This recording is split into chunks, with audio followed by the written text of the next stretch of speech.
This is Soul Signal, where the soul comes to rest.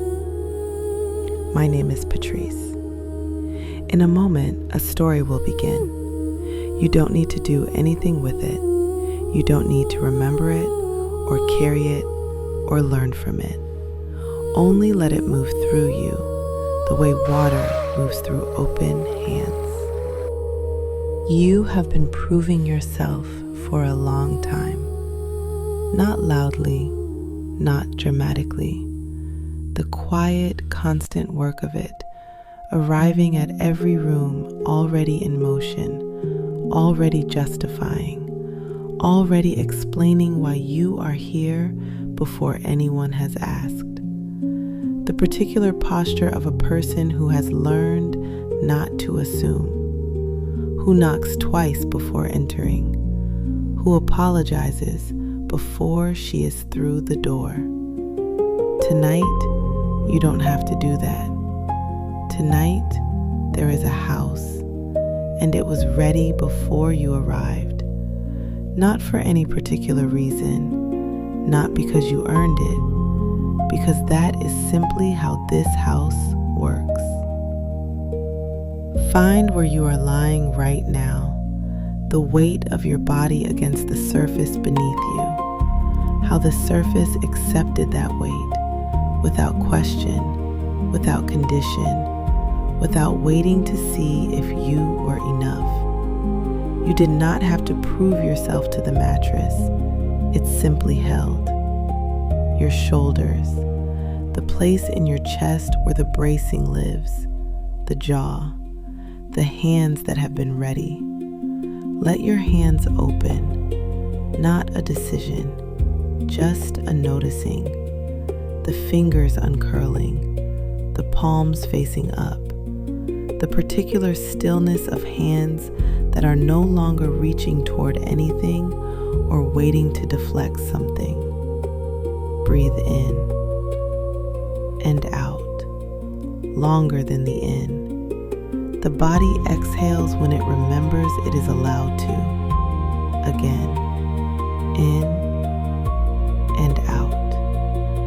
Your jaw, your chest, the brace that lives between your shoulder blades, where you carry the low-level vigilance of a person who is always, slightly, waiting for the verdict.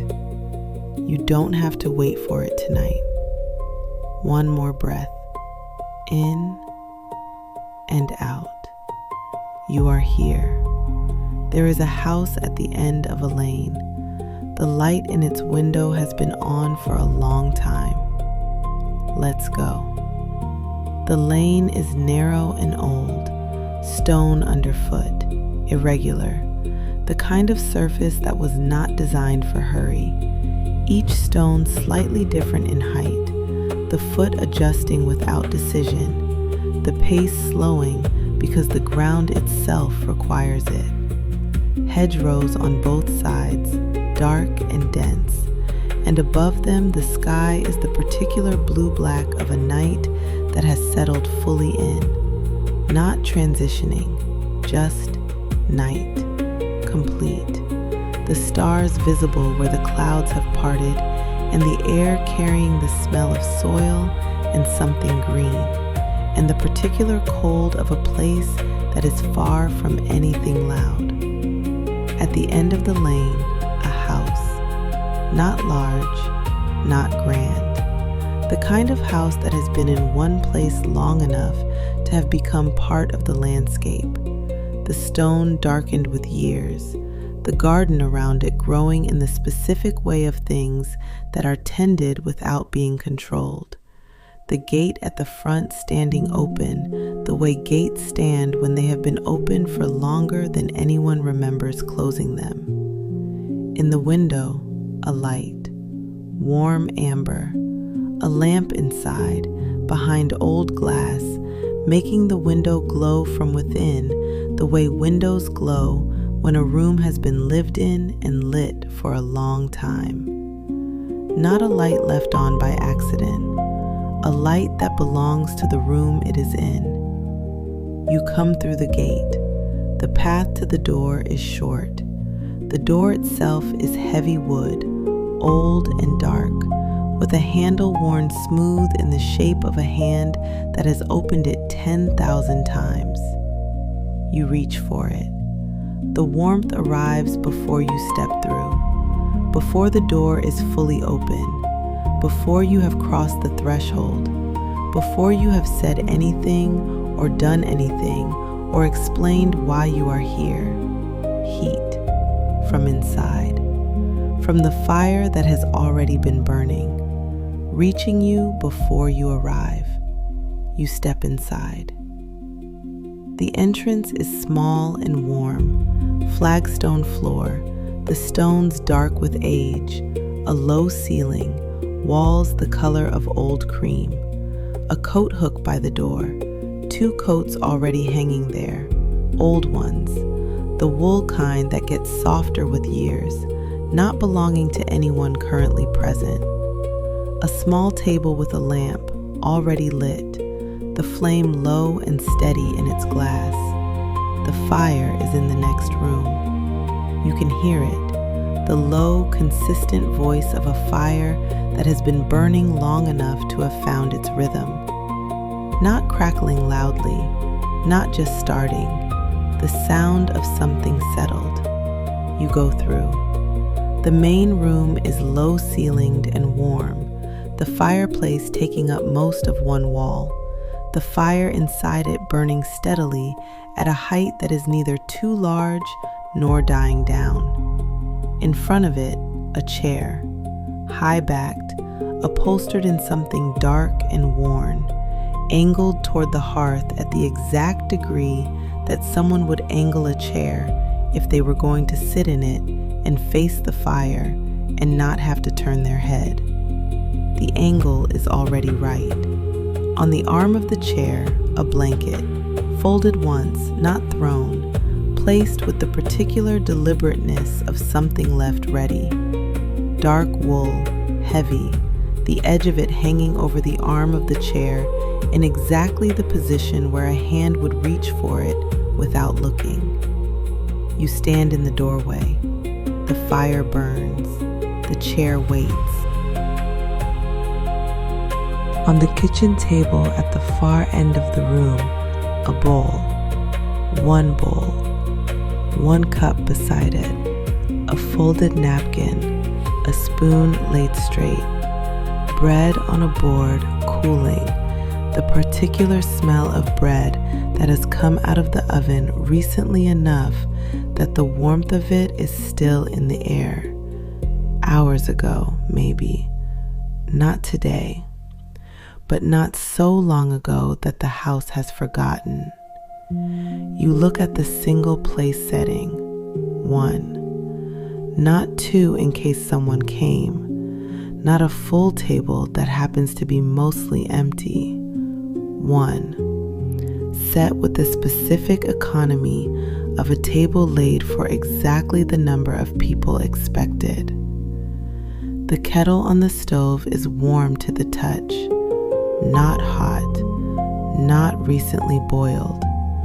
Warm in the way that means it was prepared a while ago and has been holding its warmth, patient, waiting for however long it took. You did not knock. You did not explain yourself at the door. Nobody asked how long you were staying or what you needed or whether you had a reservation. The house simply was ready. She goes further in, not deciding to. The house simply continues, one room opening into the next, and she moves through it the way you move through a place that doesn't require you to announce yourself. The kitchen first. The fire is visible from here, through the doorway, the same height it was when she arrived, the same low, consistent voice. The kitchen has its own warmth, different from the fire's warmth, the particular warmth of a room where things have been prepared. The lamp on the wall is already lit, flame low and steady, throwing amber across the flagstone floor. The place setting is still on the table. One bowl, one cup. The folded napkin, the spoon laid straight. She had seen it when she came through, had registered it and moved past it. Now she stops. She touches the edge of the cup. The kettle on the back of the stove is still warm. Not hot, not recently boiled. Warm, the temperature of something prepared a while ago and left waiting. She stands in the kitchen for a moment. The fire continues in the other room. The lamp burns. The place setting waits. There is a room off the kitchen, smaller, lower ceilinged, smelling of linen and cedar and something dry and clean. Shelves on 2 walls, folded things on the shelves. She goes through. The towels on the lower shelf are not new. She lifts one, thick and soft in the way that thickness alone cannot produce. The particular softness that comes from being washed many times, the fibers having long passed the stage of stiffness and arrived at something closer to worn in, the way certain materials become more themselves the longer they are used. Not worn out, worn in. She sets it back. On the upper shelf, blankets, folded with the open edge facing outward, not tucked against the wall. Not how you fold blankets for storage, how you fold blankets for someone who might need one before they are fully awake. She doesn't take one. She only looks. The room is very quiet. There is another door off the linen room, low and narrow, the latch worn to the same smoothness as everything else in this house that has been touched many times. She opens it. A pantry. Small, cool, the smell of dried herbs and something earthy, and the particular dry sweetness of preserved things. Shelves floor to ceiling on 3 walls. She stands in the doorway and looks. Preserves. Jars with cloth-covered lids, tied at the neck, labeled in faded ink. Honey. Dried beans in a ceramic jar with a tight lid. A basket of onions. A small crock of something she can't identify by smell alone. Sealed, patient, waiting. Flour in a tin with a lid that closes with a quarter turn. All of it prepared before she arrived. Not today. Not for her specifically. Prepared the way things are prepared when a house expects that people will come and will need to eat and should not have to wonder whether there is enough. She reads one of the labels. The handwriting is not recent. The ink has faded to the pale brown of old writing.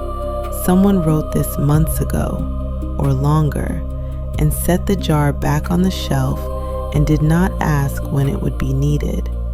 It was simply ready. She closes the door. The stairs are at the end of the hall. She goes up. The bedroom is the second door. She doesn't know how she knows this, only that when she reaches it, she puts her hand on the latch without hesitating. The door opens. The room is small. One window, curtains drawn 3/4 closed. Not fully, not open. The particular amount that blocks the night while leaving a strip of dark sky visible from the pillow. She can see this from the doorway. The bed has been turned down on the left side. Not both sides. One side only, at the corner, the fold precise. The lamp is on that side. The water is on that side. She stands in the doorway. She does not go in. The room is ready. She is not ready for the room. Not yet. She pulls the door almost closed. Not all the way. just most of the way, leaving it the way you leave a room you intend to return to, and goes back down the stairs. The fire is where she left it. Same height, same voice. The blanket on the arm of the chair is where she left it too, the fold hanging exactly as it was. She sits. The house has not changed while she walked through it. The kettle is still warm. The place setting is still waiting. The bedroom is still ready.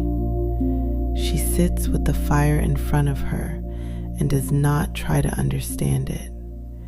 She sits with the fire for a while. The coat is off now. She doesn't remember taking it off. It is on the hook by the door with the others, the old wool coats that have been there since before she arrived. And she is in the chair with the blanket across her lap and her hands open and the fire in front of her. The house is quiet. She sits with what she found upstairs, the turned down bed, the lamp on the right side, the water already there, the curtains drawn to exactly the right amount. She had not knocked. She had not explained herself. Nobody had asked how long she was staying. After a while, she gets up and goes back through the kitchen, not looking for anything, only moving through the house the way you move through a place that has started to feel familiar. The hand trailing along the wall, the feet finding the floor without deliberating, the bread on the board. She had noticed it when she arrived and noticed it again in passing. Now she stops. The board itself, old wood, dark in the grain, the surface marked with cuts going back years, some shallow and recent, some worn nearly flat by washing. Not just tonight's bread, every loaf before it. The same board, the same place on the table, long enough that the wood has a record. She runs a finger across it. The marks don't mean anything individually. Together they mean, this has been happening for a long time. The hallway is narrow, the ceiling low, and at the end of it, the stairs go up again into the dark. She does not go up. She stands at the foot of them. The banister, she had not noticed it on the way up. She notices it now. The wood is smooth at the top and smooth at the bottom, the places where a hand grips when it is uncertain, when it is finding its way in low light. The wood in the middle of the run is slightly less smooth, the finish worn away there by years of hands that came and went, that gripped and released and came back and gripped again. She puts her hand on it. The wood is cool, worn to something that is closer to silk than wood at this point. The surface changed by use into something it was not when it was made. She stands there for a moment. Many people have come up and down these stairs.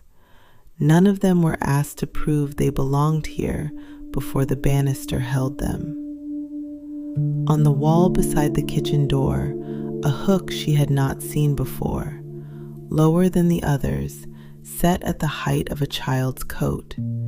Empty now, but the plaster around it has a faint mark, the particular shadow that forms over years when a coat hangs in one place through many winters and is taken down and hung back and taken down again, the weight of it leaving its record on the wall. No child is here. The hook remains. The house did not take it down. She goes back to the chair. The fire is where she left it. She sits for a long time. The house keeps its quiet around her, the same quiet it kept when she came through the door, the same quiet it must keep for everyone who comes down that lane and through that gate and stands for the first time in the warmth of the entrance. The house does not perform the quiet. The quiet is simply what it is. She had been thinking about this since the linen room. The blankets folded for a hand in the dark. The kettle warm before she thought to look for it. The bread on the board, and all the bread before it. The banister worn smooth at the places where hands need it most. This was not prepared for her. She understands this now in a way she hadn't when she first walked in. The house was not expecting her. The house was expecting anyone who arrived carrying this. The particular weight she came down the lane with tonight. The same weight that others before her had carried through the same gate, down the same path, through the same door. The house had been ready for all of them. It had been ready for a very long time. The guest book is on the small table near the front door. She notices it on the way back through, a slim volume, bound in dark leather worn soft by years of handling. Not new, not recently placed.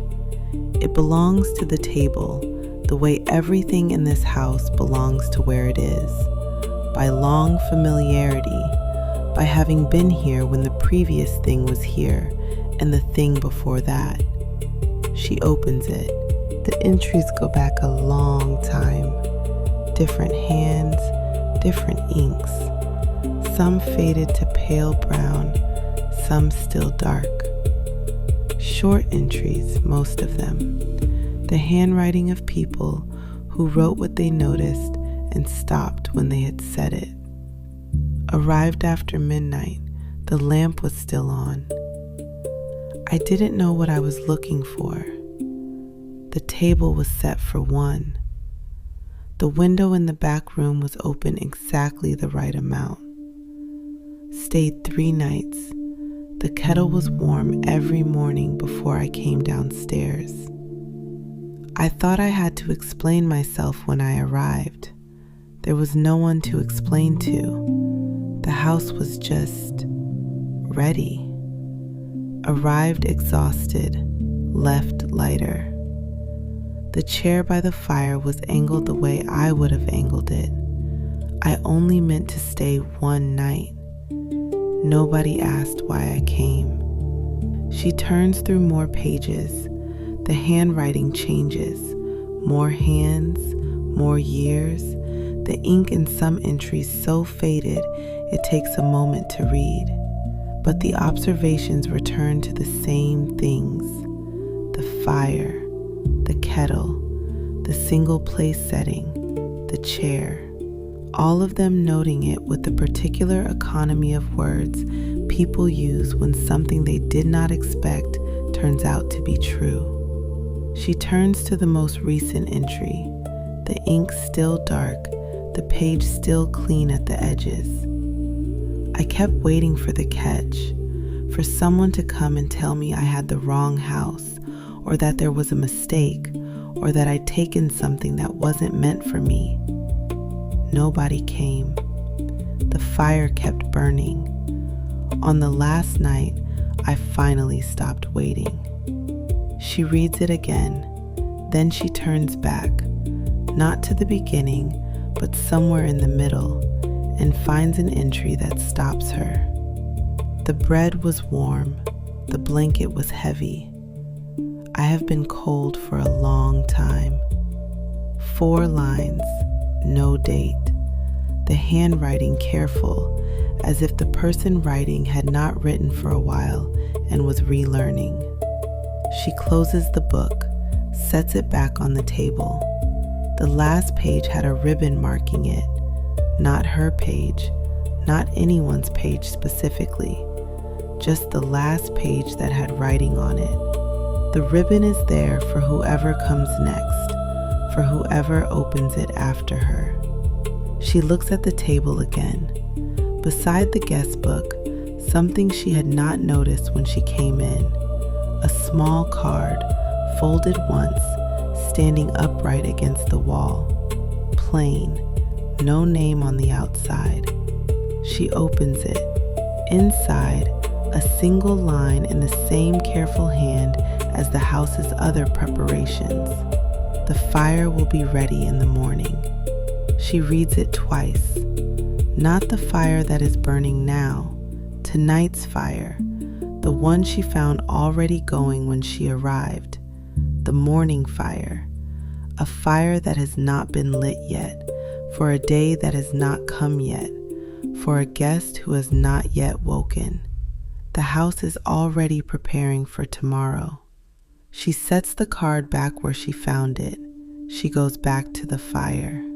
The fire has not changed since she came in. The same height, the same voice, the same warmth reaching to the chair, to the blanket, to the flagstone floor.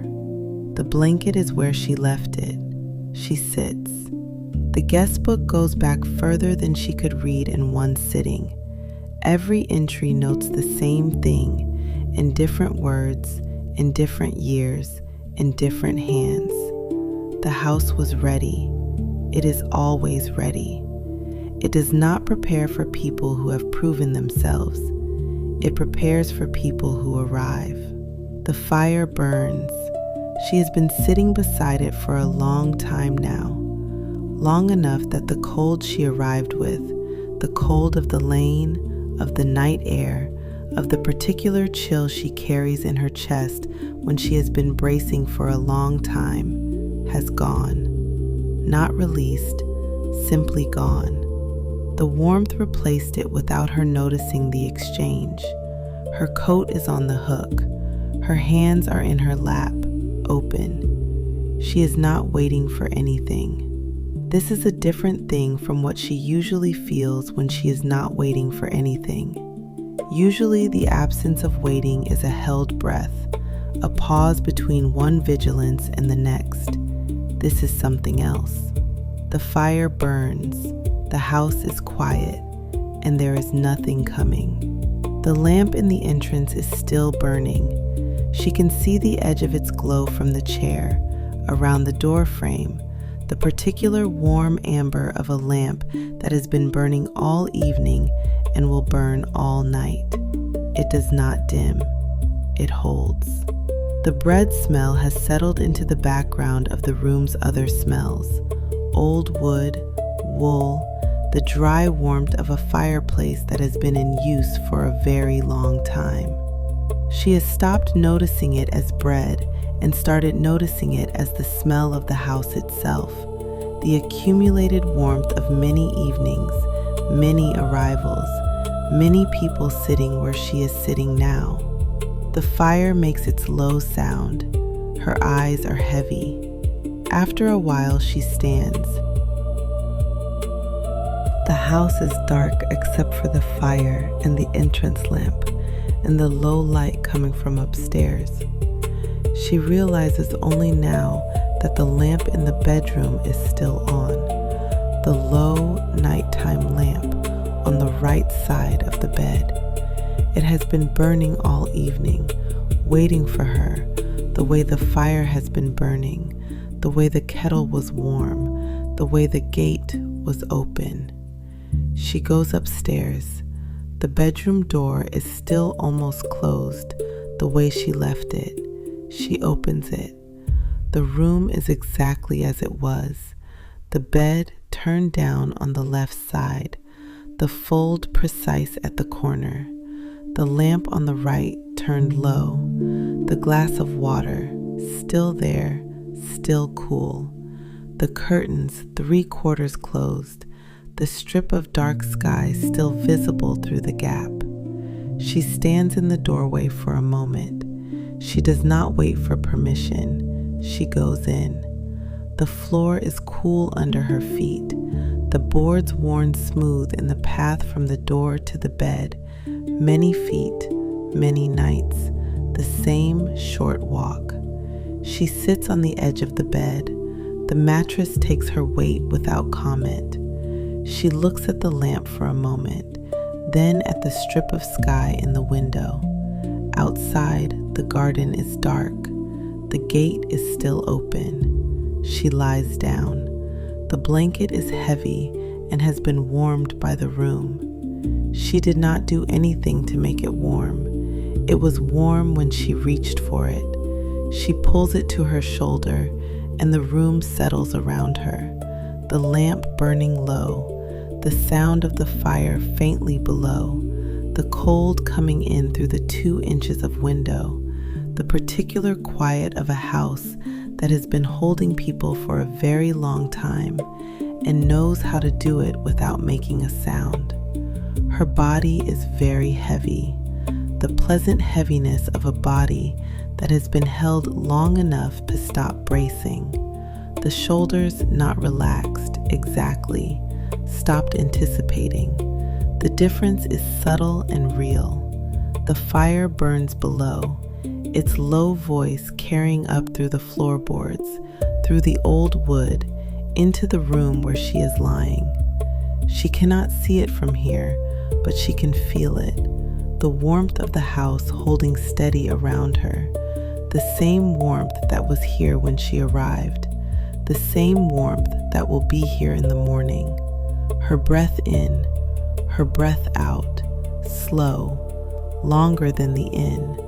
The body exhaling something it has been holding since before the lane, since before the gate, since long before tonight. The lamp burns beside her. The house is quiet. The kettle on the stove, still holding its warmth. The place setting on the kitchen table. 1 bowl, 1 cup, 1 folded napkin, the bread cooling on its board. The linen room, the blankets folded open, edge out. The banister worn smooth where hands need it most. The guest book on the table near the door. The ribbon marking the last written page. The gate at the end of the lane, open. The house was ready before she arrived. It was always going to be ready. Her hands are open on the blanket. The fire burns below. The window is open 2 inches, and the garden is quiet, and outside the gate is still open, has been open since before she came through it, will be open tomorrow for whoever comes down that lane, carrying what she carried tonight. The house was ready. The house was always ready. The fire has not changed. The same height, the same voice, the same warmth reaching through the house to where she is lying. Her breath in, her breath out. There is no keeper. There is only the house, the fire it holds, the chair it angles toward the warmth, the blanket it folds within reach, the bed it turns down on one side, the lamp it keeps burning at the right hour. The house tends itself. It has been tending itself for longer than the entries in the guest book go back. The lamp is low and steady. Outside, the gate is open. The lane is dark and quiet. Somewhere down it, in the dark, someone else will come. Not tonight, maybe not tomorrow, but eventually. They will find the fire burning. They will find the table set for one. They will find the chair already angled, the kettle already warm, the bed already turned down on the left side. The house will be ready. It is always ready. Her body is deep in the bed now.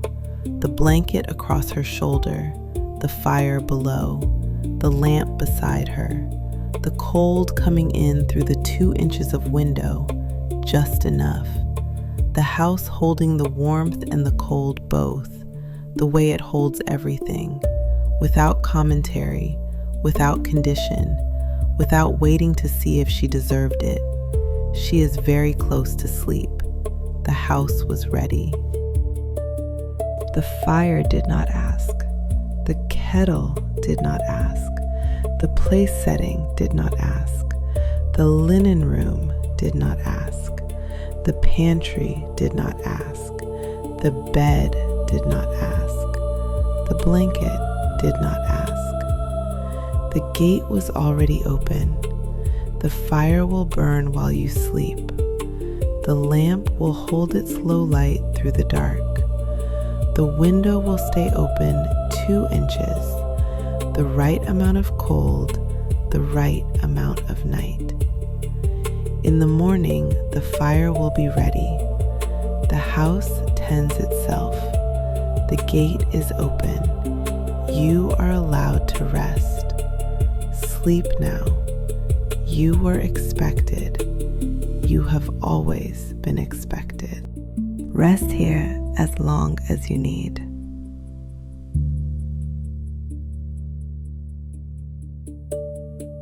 The story has done its work. You don't have to hold it. You can let it go the way you let a breath go, completely, without watching where it goes. Soul Signal will be here when you return. There are more stories waiting, more nights like this one. Until then, may you dream in light, may you wake in grace, and may you always know you are the signal.